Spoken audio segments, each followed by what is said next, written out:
Napoleon Bonaparte. You've definitely heard the name, right? The guy with the famous hat?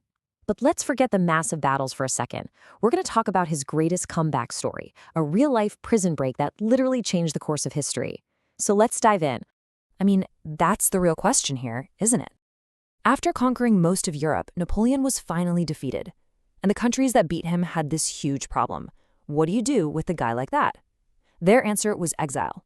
But as we're about to see, holding on to a legend like Napoleon is, well, it's easier said than done.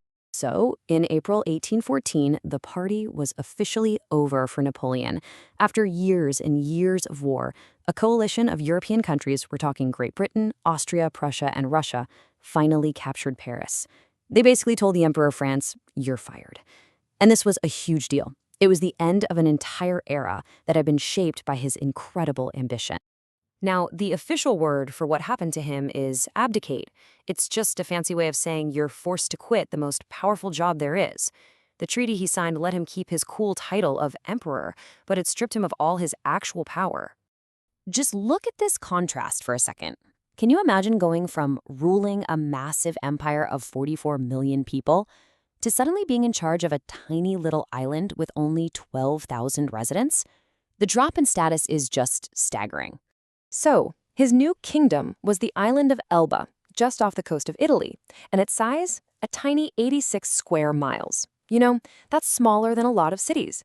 For a man who once controlled almost an entire continent, this was basically a cage, even if it was a pretty nice one. But here's the thing about Napoleon. He wasn't the kind of guy to just sit around and mope. Nope. Even in exile, he had to be in charge of something. The second he set foot on Elba, he got straight to work, treating this little island like his own personal project. This really tells you everything you need to know about him. He just couldn't sit still. He immediately started acting like an emperor, building roads, updating the laws, making the local mines more efficient. Honestly, for the people of Elba, having this super energetic genius in charge was probably a pretty sweet deal. Still, despite all his little projects, Elba started to feel less like a kingdom and more like a prison. He was bored. He missed the thrill of European politics. On top of that, the new French government wasn't sending him the money they promised in the treaty, so he was actually starting to run out of cash. He really felt trapped. British spies were watching his every move, and he started hearing these rumors that the Allies were planning to move him to a much more remote island way out in the middle of the Atlantic. He knew that if he was ever going to make a move, it had to be soon. Okay, and this is where the story gets really good. See, back in France, the new king, Louis XVIII, was not very popular.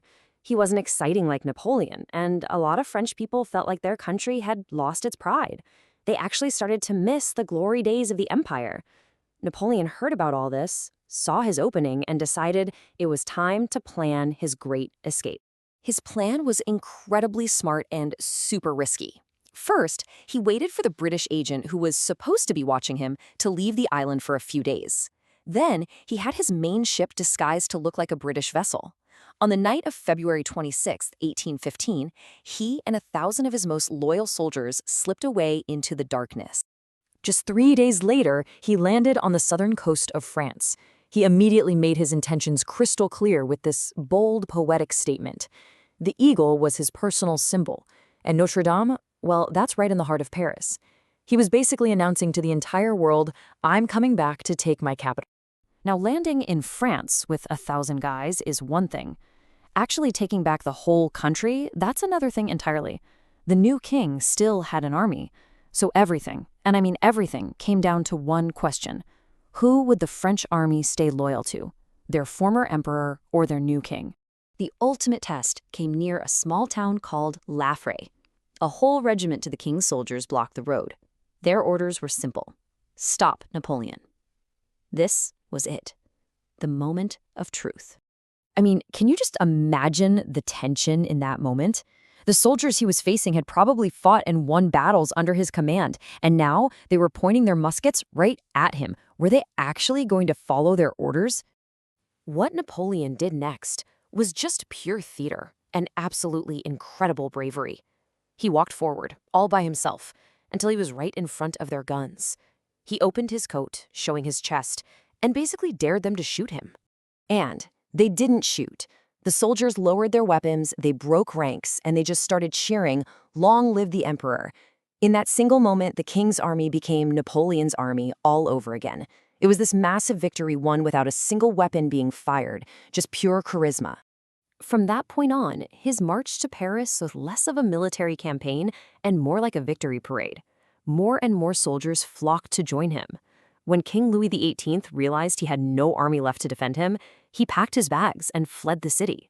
Napoleon just walked right back into the royal palace and reclaimed his throne. Incredible.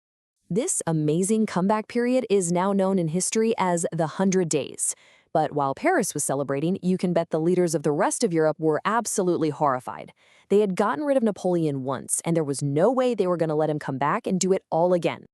Yeah, the reaction was swift and it was furious. The leaders who were meeting in Vienna to basically redraw the map of Europe were stunned. They immediately declared Napoleon an outlaw and an enemy of humanity, and they formed a huge new military alliance to take him down for good. Napoleon's peaceful return was about to spark another massive war. This timeline really puts it into perspective. You can see just how fast his new empire crumbled. He walks into Paris a hero on March 20th. Less than 3 months later, by the end of June, it was all over. His second chance at power was incredibly brief. The final, epic showdown happened in June 1815 at a place called Waterloo in modern-day Belgium. In a massive, brutal battle, Napoleon's army was finally defeated by the combined forces of Britain and Prussia. This was the end. His dream of rebuilding his empire was completely crushed. This time around, the Allies took 0 chances. No more comfy island kingdoms close to Europe. They sent him to St. Helena, a tiny, remote volcanic rock in the middle of the South Atlantic, over 1,000 miles from any continent. He was no longer a ruler, he was a prisoner, under heavy guard, and he would die there 6 years later. So that leaves us with this big question. His escape from Elba and his march to Paris is, without a doubt, one of the most daring and charismatic moments in all of history. But it also led directly to the Battle of Waterloo and his final, miserable exile. So was it a heroic last stand for glory, or was it a reckless gamble that cost thousands of lives? That's something historians are still debating today.